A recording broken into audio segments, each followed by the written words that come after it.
Daniel Moise.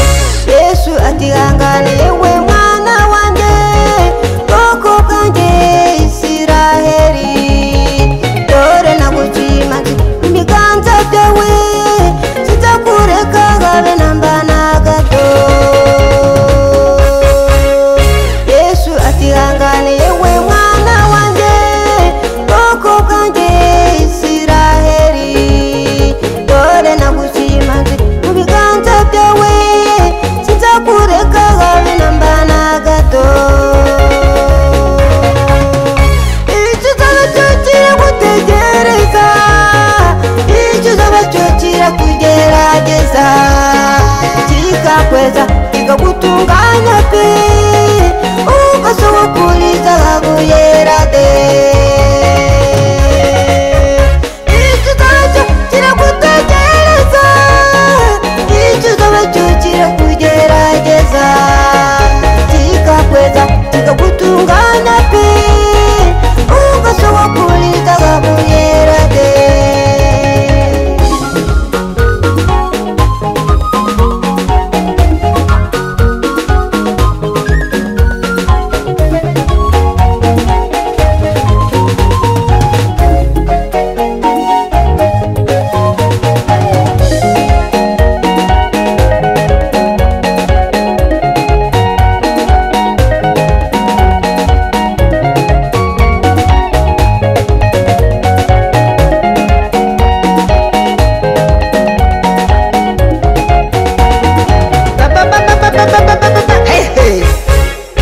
Ikigeragezo kirajyana nshuti yanjye, kikarusha inzara yayindi yo mu itumba, kigaganda mama wayimifatangwe, ugomba gusohoka mu muganda wera de.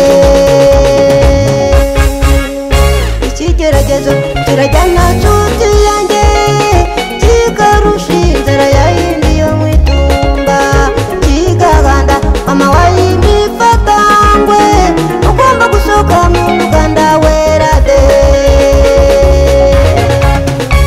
Icyo uzaba cyo kiragutegereza, icyo uzaba cyo kirakugerageza, kikakweza kikagutunganya pe, ugasogokuriza zahabu yera de. Icyo uzaba cyo kiragutegereza, icyo uzaba cyo kirakugerageza, kikakweza kikagutunganya pe, ugasogokuriza zahabu yera de.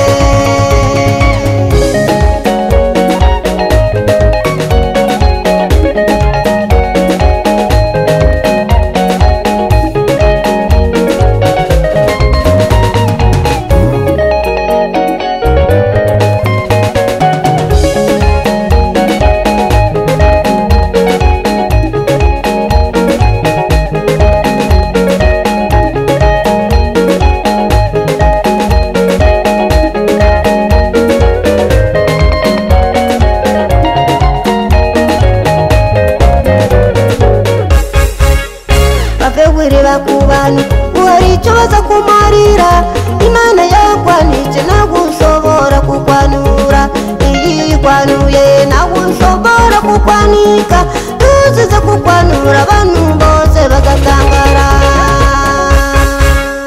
Bavewirira ku bantu uhari icyo baza kumarira, Imana yakwanitse ntabwo ushobora kukwanura, iyi ikwanuye ntabwo ushobora kukwanika, tuzize kukwanura abantu bose bagatangara.